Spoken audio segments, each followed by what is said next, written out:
इच्छाओं को उड़ने के पंख तब तक नहीं खुलते हैं या फिर उसको पंख तब तक नहीं मिलते हैं जब तक कि पर्याप्त धन उसके पास ना हो। जब मनुष्य धन कमाने लगता है और वह धन समृद्ध हो जाता है, पर्याप्त से बढ़कर हो जाता है, तो वह अपनी इच्छाओं को उड़ने के लिए पंख देने लगता है। जब तक उसके पास धन नहीं रहा तब तक उसके पंख बंद रहते हैं, अर्थात मानो ऐसा लगता है पंखों में पर है ही नहीं। परंतु जैसी धन आ जाती है, मनुष्य की इच्छाएं उड़ने लगती हैं और वो इच्छाएं उड़ते उड़ते अपने धन के आधार पर उसकी बराबरी की सोच को रखने लगती हैं। कभी धन के बराबर ही नहीं परंतु उससे बढ़कर आगे चले जाते हैं और इंसान को और भी कमाने के लिए, और भी बटोरने के लिए, और भी कुछ करने के लिए, और भी कुछ बनाने के लिए मजबूर कर देती हैं। गर्मी में रहता हुआ इंसान आटा गीला होने के बगैर उसे गूंदने की कोशिश करता है, परंतु जैसे धन उसके पास आने लगता है उसकी थोड़ी सी लापरवाही बढ़ जाती है। इसलिए एक समझदार गरीब इंसान अपनी चादर के अनुसार अपने पैरों को फैलाता है और जैसी चादर बढ़ने लगती है पैर भी फैलाने लगता है। इसी प्रकार से मनुष्य अपने धन के हिसाब से चलने लगता है।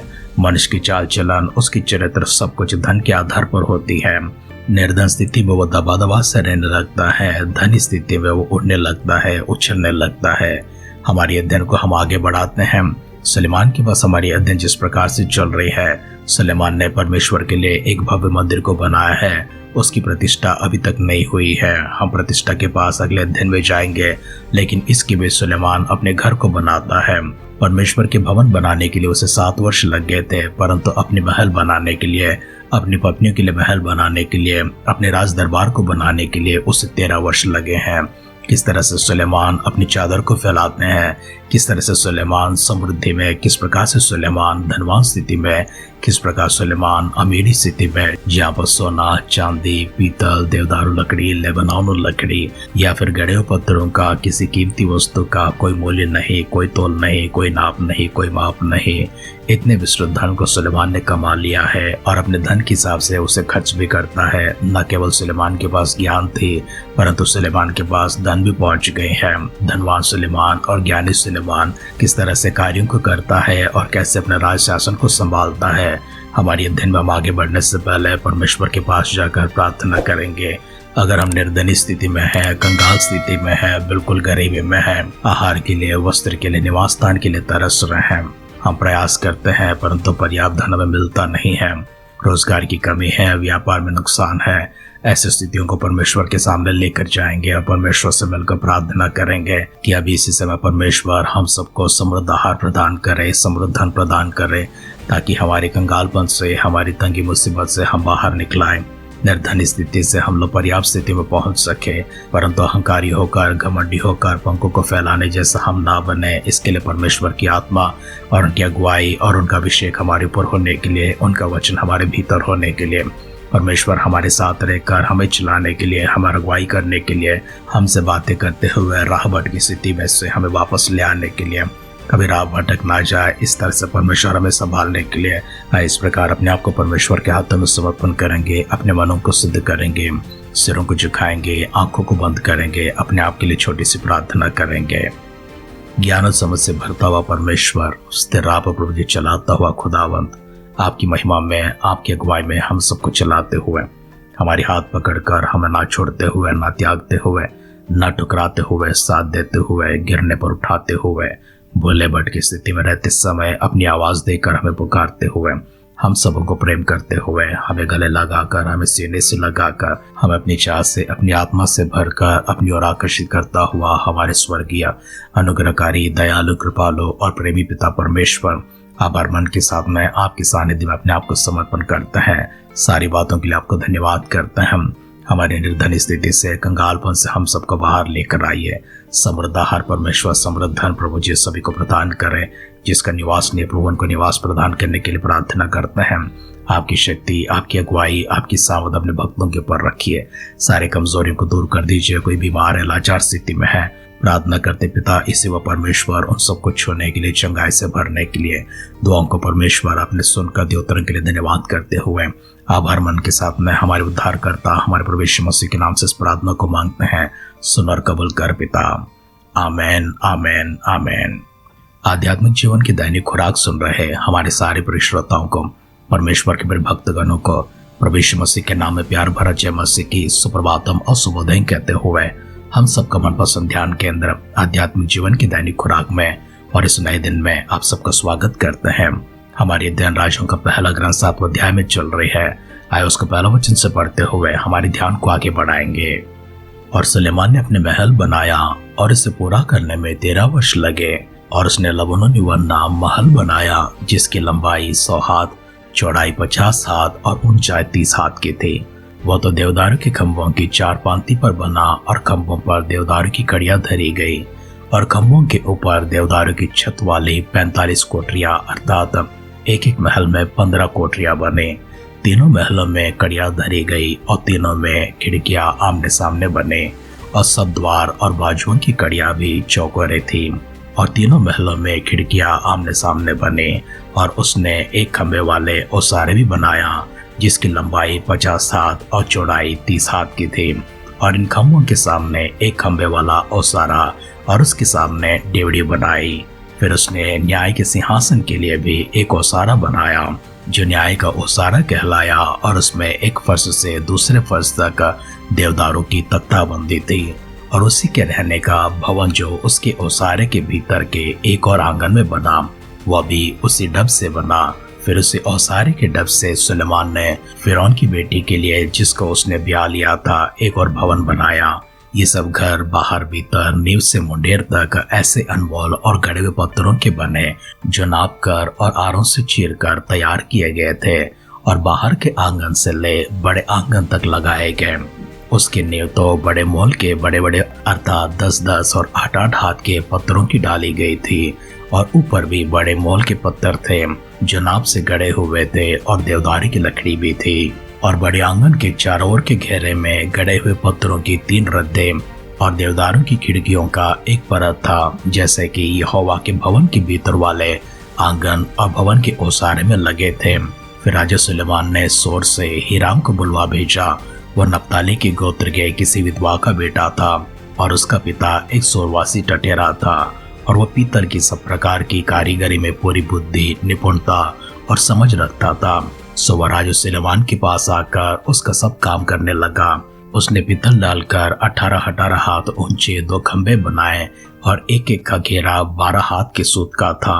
और उसने खंभों के सिरों पर लगाने को पीतल डालकर 2 कंगनी बनाई।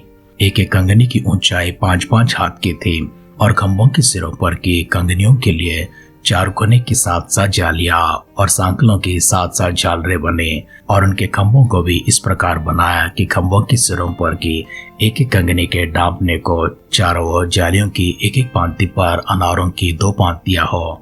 और जो कंगनियां ओसारों में खंभों के सिरों पर बने, उनमें 4-4 हाथ ऊंचे सोसन के फूल बने हुए थे। और एक एक खंभे के सिरे पर उस गोलाई के पास जो जाली से लगी थी एक और कंगनी बनी। और एक एक कंगनी पर जो अनार चारों ओर पांति पांति करके बने थे, वो 200 थे। उन खंभों को उसने मंदिर के ओसारे के पास खड़ा किया और दाहिने ओर के खंभे को खड़ा करके उसका नाम याकीन रखा। फिर बाईं ओर के खंभे को खड़ा करके उसका नाम बोआज रखा। और खंभों के सिरों पर सोसन के फूल का काम बना था। खंभों का काम इसी रीति हुआ। फिर उसने एक डाला हुआ एक बड़ा हौज बनाया, जो एक छोर से दूसरी छोर तक 10 हाथ चौड़ा था। उसका आकार गोल था और उसकी ऊंचाई 5 हाथ की थी। और उसके चारों ओर का घेरा 30 हाथ की सूत के बराबर का था। और उसके चारों ओर मोड़े के नीचे एक हाथ में 10-10 इद्रायन बने, जो हौज को घेरे थी। जब वह डाला गया तभी इद्रायन भी 2 पांति करके ढाले गए। और वो 12 बने हुए बैलों पर रखा गया, जिनमें से 3 उत्तर, 3 पश्चिम, 3 दक्षिण और 3 पूर्व की ओर मुंह किए हुए थे। और उन्हीं के ऊपर हौज था। और उन सबों का पिछला अंग भीतर की ओर था। और उसका दल चौबा भर का था। और उसका मोड़ा कटोरे के मोड़े की नाई सोसन के फूलों के काम से बना था। और उसमें 2000 बत की समाई थी। फिर उसने पीतल के 10 पाए बनाए। एक एक पाए की लंबाई 4 हाथ, चौड़ाई भी 4 हाथ और ऊंचाई 3 हाथ की थी। उन पाए की बनावटी इस प्रकार थी। उनकी पटरियां थी और पटरियों के बीचों बीच जोड़ भी थे। और जोड़ों के बीचों बीच की पटरियों पर सिंह, बैल और करो बने थे। और जोड़ों के ऊपर भी एक एक पाया बना। और सिंहों और बैलों के नीचे लटकते हुए हार बने थे। और एक एक पाए के लिए पीतल के 4 पहिए और पीतल की धरिया बनी और एक एक के चारों ओर कोनों से लगे हुए कंधे भी डालकर बनाए गए जो हौदी के नीचे तक पहुंचते थे और एक एक कंधे के पास हार बने हुए थे।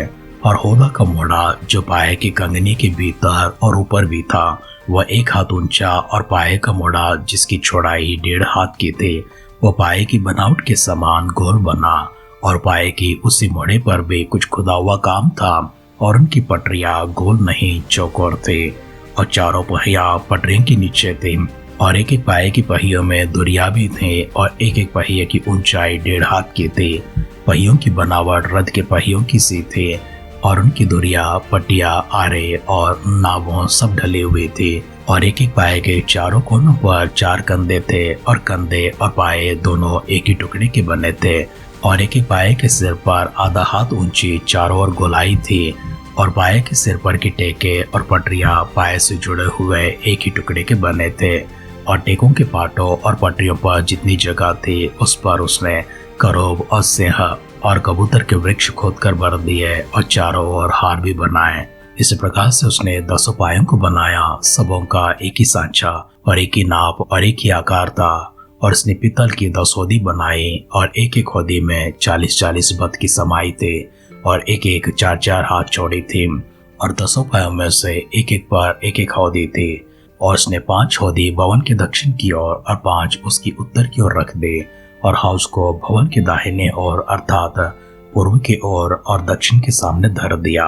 और हीराम ने हौदियों, फावड़ियों और कटोरों को भी बनाया।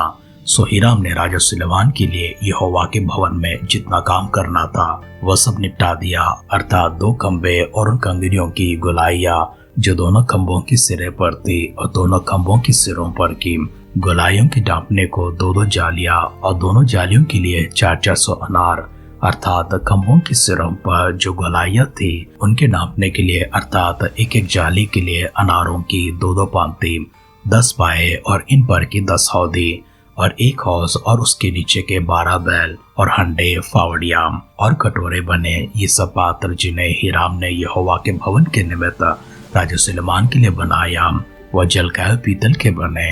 राजा ने उनको यरदन की तराई में अर्थात सुक्कोत और सारातान के मध्य की चिकनी मिट्टी वाली भूमि में डाला और सुलेमान ने सब पात्रों को बहुत अधिक होने के कारण बिना तोल छोड़ दिया। पीतल के तौल का वजन मालूम न हो सका। यहोवा के भवन के जितने पात्र थे सुलेमान ने सब बनाए, अर्थात सोने की वेदी और सोने की वह मेज जिस पर भेंट की रोटी रखी जाती थी और चौके सोने के देवटे जो भीतरी कोठरी के आगे 5 तो दक्षिण की ओर और 5 उत्तर की ओर रखी गई और सोने के फूल, दीपक और चिमटे और चौके सोने के तसले, कैंचिया, कटोरे, धूपदान और करचे और भीतर वाला भवन जो परम पवित्र स्थान कहलाता है और भवन जो मंदिर कहलाता है दोनों के किवाड़ों के लिए सोने के कब्जे बने। निदान जो काम राजा सुलेमान ने यहोवा के भवन के लिए किया वह सब पूरा किया गया। तब सुलेमान ने अपने पिता दाऊद के पवित्र किए हुए सोने, चांदी और पात्रों को भीतर पहुंचाकर यहोवा के भवन के भंडार में रख दिया। राजाओं का पहला ग्रंथ 7वां अध्याय का पहला वचन से लेकर अंतिम वचन तक हमने पढ़कर सुना है। यहाँ पर हमने राजा सुलेमान को 2 काम करते हुए देखा है। सर्वप्रथम काम तो सुलेमान ने परमेश्वर के लिए मंदिर बनाया है। मंदिर के निर्माण के लिए 7 वर्ष लग गए थे और सुलेमान ने साथ ही साथ अपना घर को भी बनाया है, भवन को भी बनाया है, अपने महल को भी बनाया है। सुलेमान ने अपने जो महल बनाए हैं 3 महलों को बनाया था। एक एक महल में 15-15 कोठरियां थी, अर्थात पूरे 45 कोठरियां थी। और साथ ही साथ सुलेमान ने अपने न्याय के लिए एक जगह को बनाया है जिसे दरबार कह सकते हैं। और सुलेमान ने अपने लिए अलग से भवन बनाया और सुलेमान ने साथ ही साथ अपनी पत्नी अर्थात फिरौन की बेटी जिसे उसने ब्याह किया था उसके लिए भी अलग से भवन को बनाया है। सुलेमान ने जो महल बनाया है उसका नाम उसने लबनोनी वन दिया है। सुलेमान के ज्ञान की चर्चा हमने इससे पूर्व अध्याय में भी किया था। आज भी हमने उनके ज्ञान के कामों को देखा है। अपने सारे कामों को सुलेमान ने धन के हिसाब से किया है। धन को खर्चने का ज्ञान भी परमेश्वर ने उसे प्रदान किया था। उसी ज्ञान से समझ से अपने लिए भवन को बनाता है और परमेश्वर के लिए मंदिर को बनाता है। कितने भव्य रूप में परमेश्वर का घर को बनाया है और कितनी शानदार रूप में अपना घर को भी बनाया है हमने देखा है। वचन सुन रहे प्रियजनों, अगर आप घर की इंतजार कर रहे हैं या फिर परमेश्वर के मंदिर को आप बनाना चाहते हैं, परमेश्वर आज ही अभी इसी वक्त अपनी आत्मा का अभिषेक आपके ऊपर लेकर आए और परमेश्वर इसी समय आपको छू रहे हैं और परमेश्वर अपने सामर्थ से आपको भर रहे हैं, अपनी ज्ञान से आपको भर रहे हैं, अपनी समझ से आपको भर रहे हैं, पवित्र आत्मा का अभिषेक को प्राप्त कर रहे हैं। आज का वो दिन परमेश्वर आपकी निर्धनता को तोड़ने जा रहे हैं, आपके कंगालपन को दूर करने जा रहे हैं, आपकी गरीबी को दूर करने जा रहे हैं। इतने दिनों से, कितने महीनों से, कितने वर्षों से, कभी हो सकता है कई दशकों से आपने समृद्ध आहार के लिए, समृद्ध वस्त्र के लिए और समृद्ध धन के लिए, अपनी एक अच्छी निवास स्थान के लिए प्रार्थना की है। परमेश्वर का भवन बनाना चाहते हैं लेकिन वो भी संभव नहीं हुआ, लेकिन परमेश्वर आज उसे साकार कर रहे हैं। आपको धनी बनाने की इच्छा से नहीं, परंतु परमेश्वर आपके कष्टों को दूर करते हुए, आपके तकलीफों को दूर करते हुए, आपकी सारी मुसीबतों को दूर करते हुए, आपकी शिकायतों को भी दूर करते हुए, आपकी प्रार्थनाओं को सुनकर, आपकी आंसुओं को देखकर, आपके उपवास को देखकर, आपने अपने जो घुटने परमेश्वर के सामने टेके हैं, अपनी आंखों से जो आंसू बहाए हैं, होठों से जो प्रार्थना की है, हाथों को स्वर्ग की ओर बढ़ाया है, आंखों को आसमानों की ओर उठाया है, परमेश्वर की मदद के लिए देखा है, परमेश्वर उन सबको देखा। इसी समय आपको छूने जा रहे हैं, आपको तंदुरुस्ती देने जा रहे हैं, आपको बरकत देने जा रहे हैं, आपको छुटकारा देने जा रहे हैं। हर प्रकार की तकलीफों से, हर प्रकार की बाधाओं से परमेश्वर आपको स्वतंत्र कर रहे हैं। विश्वास के साथ प्रार्थना में सहमत होइए, परमेश्वर का अभिषेक को प्राप्त कीजिए, परमेश्वर की बरकतों को प्राप्त कीजिए। सिरों को झुकाते हैं, आंखों को बंद करेंगे, छोटी सी प्रार्थना करेंगे। पिता परमेश्वर, हम एक और बार आपका धन्यवाद करते हैं। प्रार्थनाओं को सुनकर उत्तर देने वाला परमेश्वर है, प्रार्थना ना करने पर भी स्थितियों को देखने वाले परमेश्वर हैं। हमारे प्रभु जी का रहना, हमारे प्रभु जी यहाँ वरना आपके सानिध्य में है। हम कितनी कठिनाइयों से गुजर रहे हैं, कितने मुसीबतों से गुजर रहे हैं, कैसी तकलीफों से गुजर रहे हैं, कैसी बेरोजगार स्थिति में हैं, कैसी भूखे स्थिति में हैं, परमेश्वर निर्धन स्थिति में हम किस प्रकार से जी रहे हैं आप जानते हैं। प्रार्थना करते पिता परमेश्वर, इसी समय आपकी छुटकारा, आपकी समृद्धि की आशीर्वाद परमेश्वर अपने भक्तों के ऊपर लेकर आइए। हमारे सारे परिजनों में से जो कोई इन वचनों को सुन रहे हैं, उनमें से किसी की कोई शिकायत ना हो, किसी को कोई कमी ना हो। प्रार्थना करते प्रभु यीशु मसीह के नाम से इस समय परमेश्वर अपनी बरकत में हाथ उनके ऊपर रखिए। पिता, आपने इस प्रकार से प्रार्थना को सुना है, उत्तर विधि इसके लिए आपको धन्यवाद करते हैं। प्रभु यीशु मसीह के बादलों के आगमन अगर विलंब होगी, कल सुबह फिर से एक बार हम इसी प्रकार से मिलकर आपकी आराधना करने, स्तुति करने, प्रशंसा करने, सजीवों की संख्या में, भाग्यवानों की संख्या में, प्रार्थना को उत्तर पाकर प्रभु जी आशीषमानों की संख्या में एकत्रित होने का सौभाग्य प्रदान करे। अगर हमारे मिलने से पहले प्रभु यीशु मसीह के बादलों के आगमन संभव होगी तो वहां पर शामिल करने के लिए दुआ करते हैं। पिता, आपने हमारी सारी प्रार्थनाओं को सुनकर दिए उत्तरों के लिए धन्यवाद करते हुए आभार मन के साथ में हमारे उद्धारकर्ता हमारे प्रभु यीशु मसीह के नाम से इस प्रार्थना को मांगते हैं। सुन और कबूल कर पिता। आमेन, आमेन, आमेन। भक्तों की प्रार्थना का उत्तर परमेश्वर हाँ और आमीन में देते हैं। भक्त जब मिलकर, एकत्रित होकर, एक मन होकर, एकजुट होकर आमीन कहते हैं, स्वर्ग से हमारे लिए आमीन कहा जाता है। परमेश्वर के सामने हम सबकी प्रार्थना पहुंच चुकी हैं, परमेश्वर उसका उत्तर हम तक पहुंचा दिए हैं।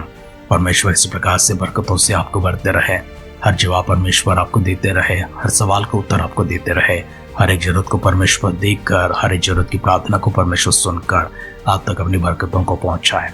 हमारी से दुआ कामना के साथ आज के ध्यान की पर समाप्त करते हैं। आप सुनते रहिए, सुनाते रहिए आध्यात्मिक जीवन की दैनिक खुराक। कल फिर मिलेंगे। अपना ख्याल रखिए, अपनों का ख्याल रखिए, दूसरों का भी ख्याल रखिए। God bless you.